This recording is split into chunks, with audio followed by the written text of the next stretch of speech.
Pixar, that's not Lightyear. What are you talking about? It's totally Buzz Lightyear. No. Yeah. Lightyear was colorful. No. And it was imaginative. Well, that was the old Buzz Lightyear, because this is the new one. Hey, you hear that? Sounds like fun in there. Come on, grab a ticket. Grab your ticket. Go look at the ticket. Go see it. Pixar, this isn't Buzz Lightyear. Released in 2022, this movie received some mixed and some positive reviews from critics and audiences. The ones who liked its animation, some humor, and the action. And the ones who didn't like it disliked the plotting, side characters, pacing, and the villain. I thought it was fine, except the villain ruined it. You blew it! The film only grossed $226.4 million against a budget of $200 million, making it a box office bomb. Why does Disney spend so much money on these films? Like, I get that they're $1 billion company, but come on. When I heard this movie was announced, I was really surprised, and when the teaser came out, I thought it looked great.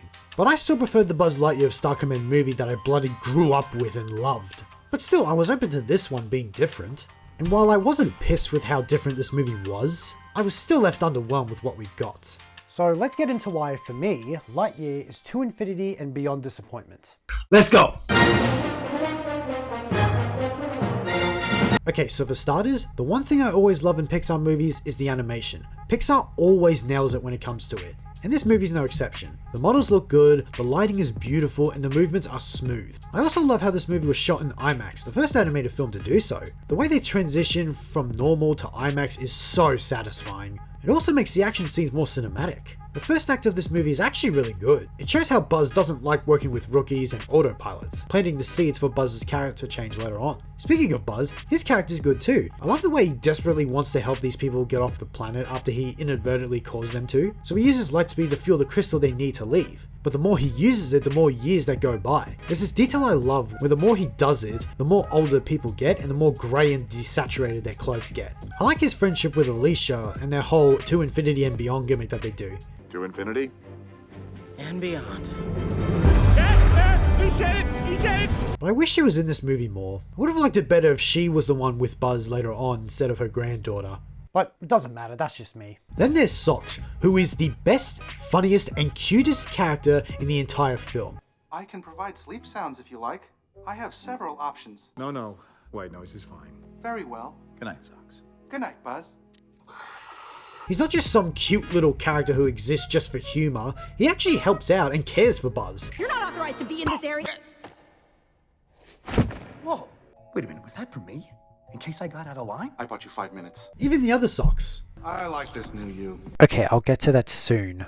Chris Evans' portrayal of Buzz Lightyear to me is a good enough representation of Buzz himself. Socks, let's break this hyperspeed barrier and get everyone home. He nails the dramatic line deliveries that Tim Allen brought in the Toy Story films. My ship! My ship! I love how he does mission logs to help him focus. Buzz Lightyear, mission log. Sentient foliage have apprehended cadet Featherinson. They got the rookie. Having finally achieved hyperspeed, I now have an additional obstacle in my way. I'll have to destroy a massive alien ship alone. Buzz Lightyear, mission log. I'm being pursued by just a massive robot. Along with Socks, he's part of the reason I'm able to sit through a movie that honestly doesn't do much to keep me interested. Why is that, you ask? Well, here's why. Buzz Lightyear! So even though I enjoyed the first act with its decent setup and introduction to some characters and the problem, the second act is where the film drags on and starts to fall apart. While there are bits of some good character moments, the obstacles they face just feel thrown in to pad the runtime. Like at one point they make a plan to break into Zurg's ship, but never get to that point until Buzz is captured.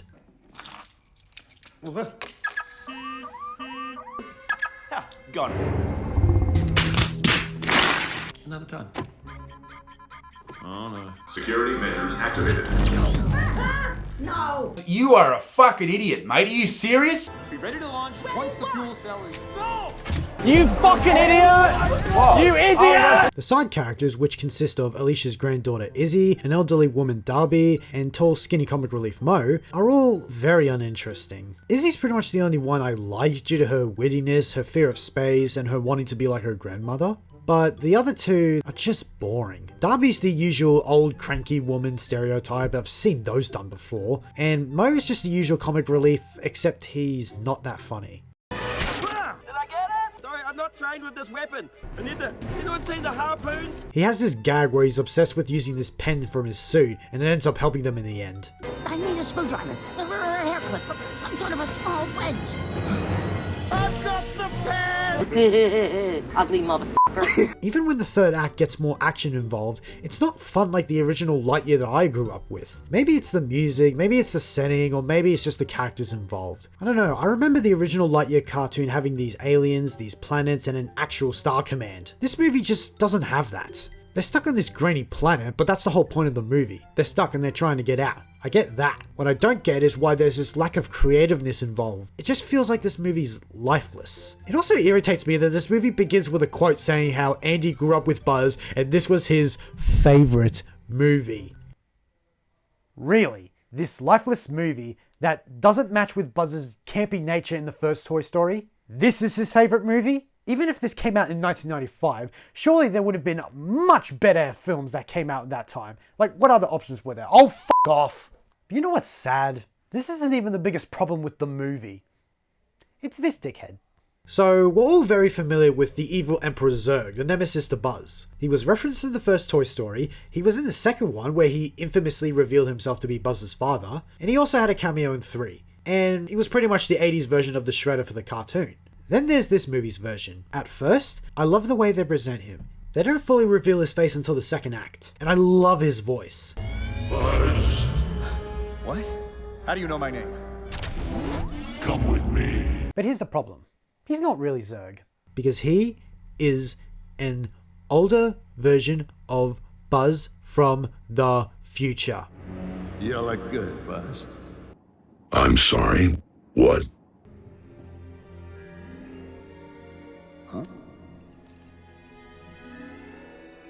This is so f***ing dumb.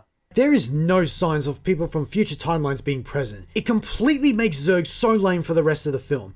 And all those robots saying Berserk, it's because they're trying to say Buzz but can't. Robots can't quite say Buzz, so around here I'm just Zurg.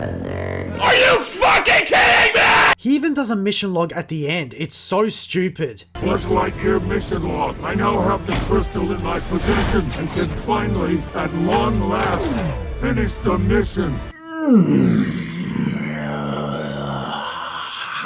This is also another case of Disney having a terrible twist villain. Like, Pixar did it in Incredibles 2, and that was shit. And now they've done it again with Emperor Zurg. And you know what? This takes the cake for worst Disney twist villain. Like, why couldn't they have him be his father like in Toy Story 2? Well, it turns out they actually did. In a deleted scene, Zurg is revealed to be Buzz's father. Dad, look out! Buzz, no, it's not gonna hurt you. What? No, these are the robots that are destroying Proxima B. They've been trying to help you since you got here.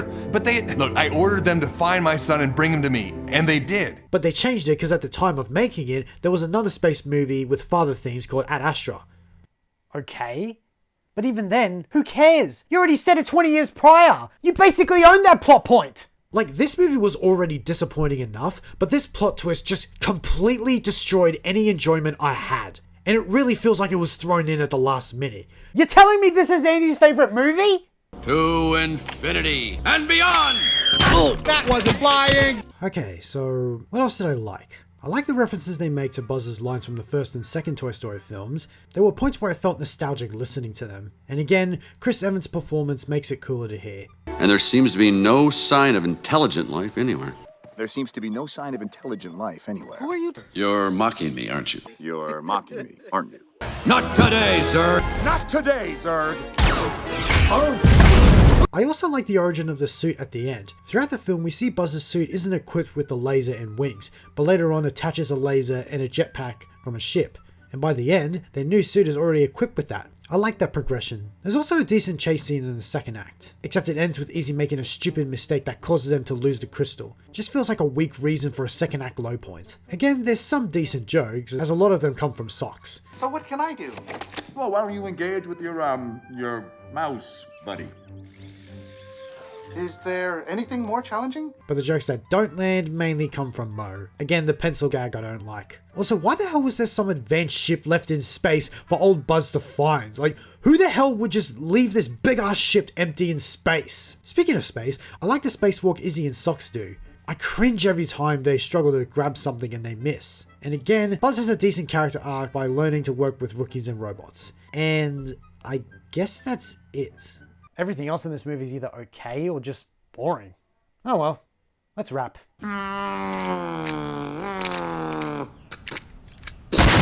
Overall, Lightyear was an unfortunate disappointment. It's not terrible, but it's not very watchable either. It has great animation, good performances, enjoyable action, and a decent interpretation of Buzz, but there's nothing creative or exciting enough to keep me watching it again. The second act just drags on with filler that exists to pad the runtime, the side characters are just uninteresting. For a sci-fi movie, there's nothing creative through the creatures and atmosphere, and again, the Zurg twist just ruins the entire movie, and it just feels like a disrespect to Toy Story 2 and the cartoon. In fact, this movie feels like one of those live-action reboots of cartoons that diverges from the source material, and ends up pissing the fans off because of the changes they made. If it wasn't for that awful twist, I probably wouldn't be this angry and just call this a slow and uninspired film. It's got decent stuff, but I can't bring myself to watch this again.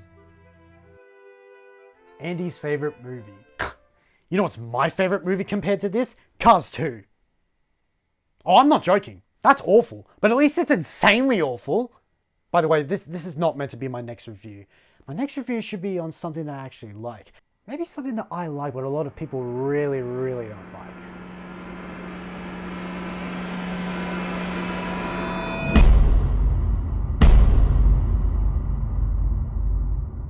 I'm not obsessed with him, I'm just very collective.